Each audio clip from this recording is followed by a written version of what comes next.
తాకట్లో ఉన్న మీ బంగారాన్ని విడిపించి ఆ రోజు ఆన్లైన్ రేటుకి కొంటాం. Sharma gold company. టాలీవుడ్ నటుడు కమెడియన్ ఫిష్ వెంకట్ అనారోగ్యంతో కన్నుమూశారు. ఆసుపత్రిలో చికిత్స తీసుకుంటూ గత కొన్ని రోజులుగా వెంటిలేటర్ మీద ఉన్నారు. 2 కిడ్నీస్ పాడైపోవటం వల్ల ఇక పరిస్థితి పూర్తిగా విషమించి చనిపోయినటువంటి పరిస్థితి ఉంది. ఫిష్ వెంకట్ ఆసుపత్రిలో ఉన్నప్పుడు ఆయనకి తగినటువంటి ఆర్థిక భరోసా రాలేదు. వాళ్ళ ఫ్యామిలీ మెంబర్స్, వాళ్ళ కుమార్తె కావచ్చు మీడియాతో చెప్పారు, ఎవరైనా దాతలు ఉంటే ముందుకు వచ్చి సాయం చేయండి, ఫిష్ వెంకట్ను బతికించుకుందాం, ప్లీజ్ హెల్ప్ అని చెప్పి అడిగింది. ఎందుకంటే ఇండస్ట్రీ నుంచి కొంతమంది వచ్చారు. సో పొలిటీషియన్స్ కావచ్చు, బిజినెస్ మెన్స్ కావచ్చు, కొంతమందికి ఈ విషయం తెలిసిన వెంటనే ఫిష్ వెంకట్తో అనుబంధం ఉన్న వాళ్ళు ఎవరైతే ఉన్నారో వాళ్ళు వచ్చి కొంత చూశారు, కుటుంబాన్ని పరామర్శించారు, ఏం కాదని చెప్పి భరోసా ఇచ్చారు, కొద్దిగా సాయం చేసి వెళ్ళారు. కానీ ఆ ఆర్థిక భరోసా అనేది రావాల్సినంత రాలా. ఎందుకంటే ఇండస్ట్రీ ఎవరన్నా గొప్ప మనసు చాటుకొని 2 కిడ్నీలు మార్పిడి చేసేంత ఆర్థిక సాయం వస్తుందని చెప్పి ఎక్స్పెక్ట్ చేశారు, కానీ రాలేదు. ఆసుపత్రిలో ట్రీట్మెంట్ తీసుకుంటూ ఇక పూర్తిగా ఆరోగ్యం విషమించి కొన్ని రోజులుగా వెంటిలేటర్ మీదే ఉన్నారు. ఆయనకు సంబంధించిన వీడియోలు కూడా, ఫోటోలు కూడా మీరు చూసి ఉండొచ్చు. అయితే Suman TV entertainment CEO Roshan కూడా గతంలో చాలా సందర్భాల్లో ఫిష్ వెంకట్తో ఇంటర్వ్యూలు చేశారు. తర్వాత ఆయన కాలు బాగాలేనప్పుడు, షుగర్తో ఆయన ఇబ్బంది పడినప్పుడు కూడా ఆయన వెళ్ళి ఇంటర్వ్యూ చేశారు, ఆర్థికంగా కొంత సాయం చేశారు. మొన్న ఆసుపత్రిలో ఉన్నప్పుడు కూడా, ఆయన వెంటిలేటర్ మీద ఉన్నప్పుడు కూడా కుటుంబ సభ్యులతో మాట్లాడటం కావచ్చు, కొంత సుమన్ టీవీ హెల్ప్ చేసింది, కొంత ఆర్థిక సాయం చేసింది. కానీ ఒక ఛానల్ ఎంతవరకు ఏమాత్రం చేయగలదు? అలాగే ఇండస్ట్రీ వాళ్ళు సరైన టైంలో స్పందించి ఉంటే కనుక, ఇండస్ట్రీలో ఉన్నటువంటి వాళ్ళు ఎంతో కొంత ఆర్థిక చేయూత ఇచ్చి ఉంటే కనుక ఫిష్ వెంకట్ బతికి ఉండేవారు అని చెప్పి చర్చ చాలా స్పష్టంగా బయటకు వస్తుంది ప్రస్తుతం. ఇప్పుడు గబ్బర్ సింగ్ టీం ఉన్నారు. ఫిష్ వెంకట్ తోటి కమెడియన్స్ గబ్బర్ సింగ్ టీం ఎవరైతే ఉన్నారో వాళ్ళు చాలా బాగా ట్రై చేశారు, హెల్ప్ చేశారు. వాళ్ళకి తెలిసిన వాళ్ళ దగ్గరికి ప్రతి ఒక్కరికి వెళ్ళారు. సినిమా ఇండస్ట్రీ కావచ్చు, బిజినెస్ మ్యాన్లు కావచ్చు, నేను ఇంతకుముందు చెప్పినట్టు పొలిటీషియన్స్ కావచ్చు, కొంతమంది వచ్చారు. ఆసుపత్రి వరకు వచ్చి కొంత సాయం చేసి కుటుంబ సభ్యులతో మాట్లాడి ధైర్యం చెప్పి వెళ్ళారు. కానీ 2 కిడ్నీలు మళ్ళీ మార్పిడి చేసేంత స్థాయిలో, పూర్తిగా 100% ట్రీట్మెంట్ చేసేంత స్థాయిలో ఆర్థిక భరోసా రాలా. వాళ్ళు కొంతలో కొంత హెల్ప్ చేశారు, దానికి అప్రిషియేట్ చేయాల్సిందే. అయితే నేనేమంటానంటే, ఇండస్ట్రీ సరైన విధంగా స్పందించి ఉంటే ఫిష్ వెంకట్కి ఆరోగ్యం బాగుండేది అని చెప్పి నా అభిప్రాయం. ఎందుకంటే ఇప్పుడు సినిమా ఇండస్ట్రీలో కమెడియన్స్ చాలామంది ఉన్నారండి. 100 మందికి తగ్గకుండా ఉంటారు కమెడియన్స్ మాత్రమే. తర్వాత క్యారెక్టర్ ఆర్టిస్టులు ఇంకా చాలామంది ఉంటారు. తర్వాత డైరెక్టర్లు కావచ్చు, ప్రొడ్యూసర్లు కావచ్చు, ఇంకా 24 క్రాఫ్ట్స్కి సంబంధించి చాలామంది. కనీసం ఒక 5,000 10,000 అట్లా వేసుకొని ఫండ్ రైజింగ్ చేసి ఇచ్చి ఉంటే కనుక ఈ ఫ్యామిలీకి డెఫినెట్గా ఫిష్ వెంకట్కి ఉపయోగపడేవి ఆ డబ్బులు.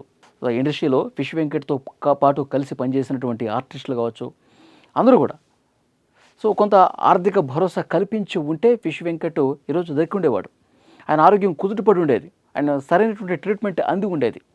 డాక్టర్స్ కూడా చెప్పారు, ఇంకెవరైనా దాతలు ఉంటే బాగుండేది, ఇంకెవరైనా ఆర్థిక సాయం చేస్తే బాగుండేది, మేము కూడా చాలా బాగా పనిచేసేవాళ్ళం అని చెప్పి. ఆ మధ్యలో ప్రభాస్ గారు 50 లక్షల రూపాయలు ఇచ్చారని చెప్పి పెద్ద ఎత్తున ప్రచారం జరిగింది. తర్వాత ఆ కుటుంబ సభ్యులు చెప్పారు, ఎక్కడ ఎలాంటి ఆర్థిక భరోసా రాలేదండి, కానీ అలా ఎవరైనా చేసుంటే బాగుండేదేమో అని. అంటే ఇక్కడ హీరోల్ని, తర్వాత ప్రముఖ నటుల్ని కావచ్చు, డైరెక్టర్లు కావచ్చు తప్పుపట్టాల్సినటువంటి పనేం లేదు. కానీ వాళ్ళ వరకు చేరే విధంగా సరైనటువంటి ప్రయత్నం జరగలేదనేది కూడా ఇక్కడ ఖచ్చితంగా చెప్పుకోవాల్సిన విషయం. ఫిల్మ్ ఛాంబర్ కావచ్చు, లేకపోతే మూవీ ఆర్టిస్ట్ అసోసియేషన్ కావచ్చు, సో పెద్ద పెద్ద నటుల దగ్గరికి ఈ సమాచారం అక్కడికి తీసుకువెళ్ళి ఫిష్ వెంకట్ పరిస్థితి ఇది, కొంత సహాయం చేయండి, కొద్దిగా హెల్ప్ చేస్తే ఆయన ఆరోగ్యం కుదుటపడుతుందని చెప్పి ఈ విషయాన్ని చాలా కూలంకషంగా, వేగంగా, బలంగా ఇండస్ట్రీలో ఉన్నటువంటి పెద్దల దృష్టికి తీసుకెళ్ళి ఉంటే బాగుండేది. ఎందుకంటే మీడియాలో వస్తుంది, ప్రతి ఛానల్లో కూడా ఆయన ఆరోగ్యం బాగాలేనప్పుడు, ఆయన పరిస్థితి బాగాలేనప్పుడు చాలా ఛానల్స్లో వచ్చింది.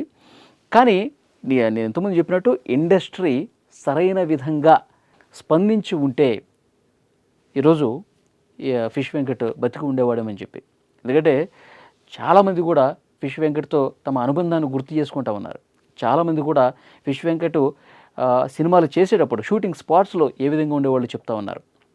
ముఖ్యంగా శ్రీహరి గారితో చాలా మంచి అనుబంధం ఉండేది. ఆయన చాలా ఇంటర్వ్యూలో కూడా చెప్పారు. నటుడు శ్రీహరి గారితో ఆయన అన్న అనుకుని పిలిచేవాళ్ళు శ్రీహరిని. అలాంటి శ్రీహరి గారు నాకు ఎంతో సపోర్ట్ చేశారని చెప్పి ఫిష్ వెంకట్ చాలా ఇంటర్వ్యూలు చెప్పారు. శ్రీహరి గారు నన్ను బాగా ఎంకరేజ్ చేశారు, ప్రోత్సహించారని చెప్పి శ్రీహరి గారితో ఉన్నటువంటి అనుబంధాన్ని గుర్తు చేసుకున్నారు.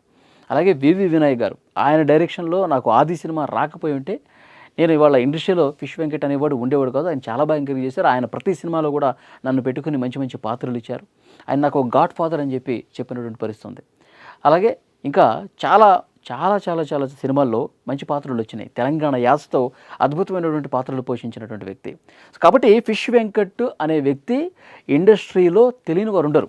ఫిష్ వెంకట్ చేసినటువంటి కామెడీ చాలా బాగా గుర్తొస్తుంది. ఆది సినిమాలో ఆయన చెప్పిన ఒకే ఒక్క డైలాగు రాత్రికి రాత్రి ఆయన ఒక స్టార్ కమెడియన్గా గుర్తింపు సంపాదించారు. తొడగొట్టు చిన్న అంటాడు జూనియర్ ఎన్టీఆర్తో. జూనియర్ ఎన్టీఆర్ ఉగ్ర రూపం చూపిస్తాడు ఆ సీన్లో. లేచి నిలబడి తొడగొడితే మొత్తం షేక్ అయిపోతూ ఉంటుంది. సో అలాంటి ఒక మంచి పాత్ర చేశారు ఫిష్ వెంకట్. అట్లాగే ఇండస్ట్రీలో అనేక సినిమాల్లో పాత్రలు చేశారు.